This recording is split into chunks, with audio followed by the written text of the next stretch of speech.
27 ফেব্রুয়ারি 2002, Godhra station, Sabarmati express, Bharat.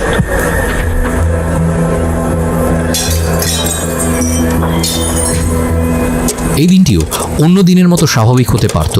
রেলগাড়ি থেকে যাত্রীরা তাদের গন্তব্যে পৌঁছতে পারত, ফিরে যেতে পারত তাদের আপনজনের কাছে।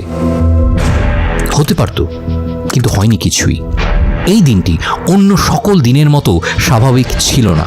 অযোধ্যা থেকে আহমেদাবাদগামী সাবরমতী এক্সপ্রেসে আগুন দেয় দুর্বৃত্তরা।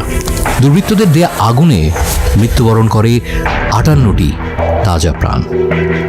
আর এই 58 প্রাণের বদলে শুরু হয় গুজরাট দাঙ্গার সূত্রপাত।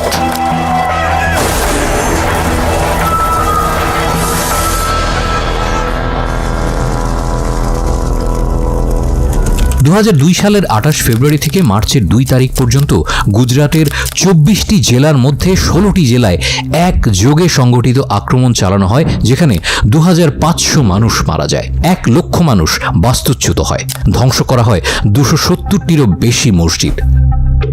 ধারণা করা হয় এই হামলার প্রভাবে গুজরাটের মুসলিমদের 35 বিলিয়ন ইন্ডিয়ান রুপি সমপরিমাণ ক্ষয়ক্ষতি হয়। অভিযোগ রয়েছে গুজরাটের মুসলিম কমিউনিটির উপর চালিত সংঘটিত হামলা কর্মকাণ্ডে স্থানীয় পুলিশ সরাসরি জড়িত ছিল। এখন প্রশ্ন হচ্ছে, ট্রেনে আগুন দেওয়ার অভিযোগে স্থানীয় জনগণ ক্ষুব্ধ হয়ে কেন ভারতের সংখ্যালঘু মুসলিম জনগোষ্ঠীর ওপরই সংঘটিত হামলা চালালো? এই প্রেক্ষাপট বুঝতে আমাদের একটু পেছনে যেতে হবে। সনাতন ধর্ম অনুযায়ী অযোধ্যা হল রামের জন্মভূমি। 16শ শতাব্দীতে মুঘল সেনাপতি মীর বাকি একটি মসজিদ নির্মাণ করেন, যা বাবরি মসজিদ নামে পরিচিত। তিনি যেই স্থানে মসজিদটি নির্মাণ করেন তা কিছু হিন্দু জনগোষ্ঠীর কাছে রামের জন্মভূমি বলে চিহ্নিত। 80-র দশকে বিশ্ব হিন্দু পরিষদ ভিএইচপি তাদের রাজনৈতিক সহযোগী ভারতীয় জনতা পার্টিকে সাথে নিয়ে ওই স্থানে রাম মন্দির নির্মাণের জন্য প্রচারাভিযান চালায়।